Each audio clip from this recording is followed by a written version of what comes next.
So I started talking, but I'll start all over again just so everybody, can everybody hear me? Mm-hmm. Welcome to Universal Orlando. We appreciate that you guys being here. We're very excited to share our summer program with you guys. My name is Chef Robert Martinez Jr. I'm the Executive Sous Chef of Research and Development Chef here in Universal Orlando. This is Chef Jason Bruce. He's our Executive Chef of all parks as well as City Walk. So we obviously had a lot of excitement and a lot of guest feedback with Mardi Gras. Mardi Gras was very successful for us. We were very excited to create the food and to see how our guests reacted to the food. We didn't want to stop that momentum, so we now have some summer items that we're going to put out through the theme park.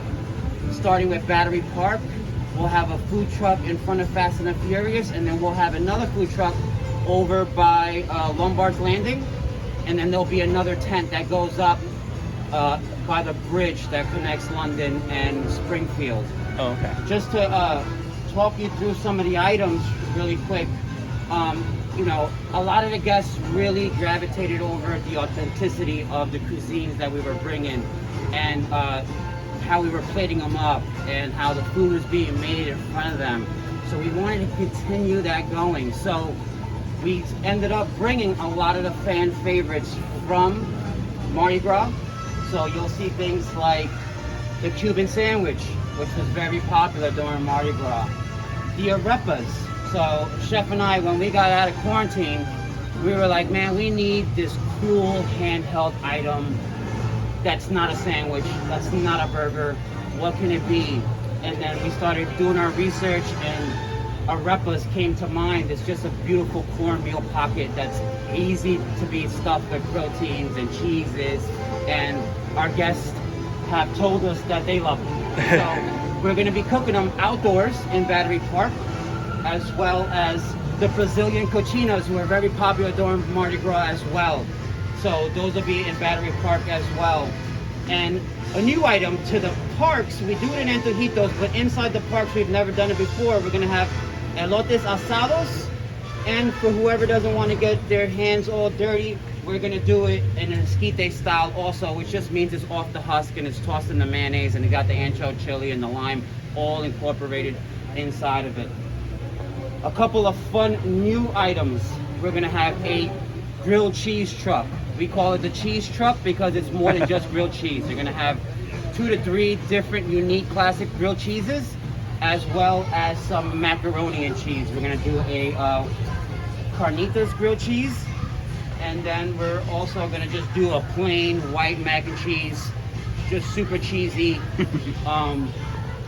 Volcano Bay is also part of the summer program. With Volcano Bay, it has that tropical feel, so we really felt that we needed kind of like a Pan-Asian type of meal going there. So we thought Filipino cuisine would be the kind of cuisine that would feel really well in Volcano Bay. So we have some pork lumpias that we'll be selling in Volcano Bay, and we also have a pork adobo bowl. So over jasmine rice, just delicious soy sauce marinated type of pork that's being cooked fresh every single day. And I'll let Chef Gloss walk you through some of the other items really quick, so I'm not the only one speaking. Yeah, so something we look at here, so the street corn, if you will, that's something in 2 years we've been trying to do. So some of this stuff we were able to come up quickly, but 2 years we've been trying to get something like this going. So we're really excited to have that. And like Chef said, you know, we looked at the demand of our arepas, and when you look at Mardi Gras, the Cuban sandwich, the arepa, the empanadas were our top 3 most popular items by the guests. So we kept the momentum going.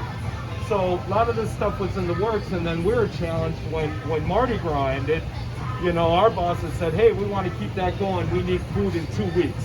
So in 2 weeks, almost this whole side of the table, we had to come up with. And what I want to point out is a lot of these recipes, like the lumpias, the pork adobo bowls, they're family recipes from some of our chefs that work in the PK. Oh, wow. So it's really exciting because they get to put their twist in really their mother's recipes or whatever it may be. This one we just came up last minute, so we'll be starting that on the 15th. You're gonna get to try some of these items, but like I said, this stuff over here, last week, a week and a half ago, they're like, hey, we need it. So we just wanted to show you what we came up with so you could see that as well. But the traditional tripletta sandwich with the pork, the ham, what am I missing on that one? Swiss cheese. And steak. And steak, a little mayo ketchup, and then your fried sticks on top of there, your potato And then sticks. we're putting it inside of a traditional bang lao, which is, whoever don't know what bang lao, it's almost like the Puerto Rican version of a Hawaiian bread. So it's got that nice, soft sweetness to it. So when you bite into it, you get the saltiness from the pork, which is the pernil that we were serving for Mardi Gras. So we kept making the pernils fresh in our production kitchen, and we cool them down and we slice them on a deli slicer, and then we make the sandwiches with that. And that bread too, that's a recipe from one of our bakery chefs. We challenged him, he came back. So, you know, we built the excitement back there, and that's what we hope overflows to the guests. It's just not Chef and I coming up with things, we're coming up with things, but then we're challenging our chefs who, some have been here 20, 30 years. I know Robert over 20 years, you know, and we want to challenge them to bring some of these home recipes so we can really say, you know, this is truly authentic. Our yuca fries, this is what we're going to be really excited about, one of our beverages that we're going to be doing at Battery Park. So our Mangonada, so it has the chamoy in there, and then the nice twist, I forget the exact name of the straw, Chef. So it's a tamarind straw, so it's actually got tamarind candy wrapped around the straw. So you got that little fun playfulness where you could sip your drink and then you could eat your candy. This one's fun because you could get it alcoholic, or you could actually get a tequila floater on the top of it.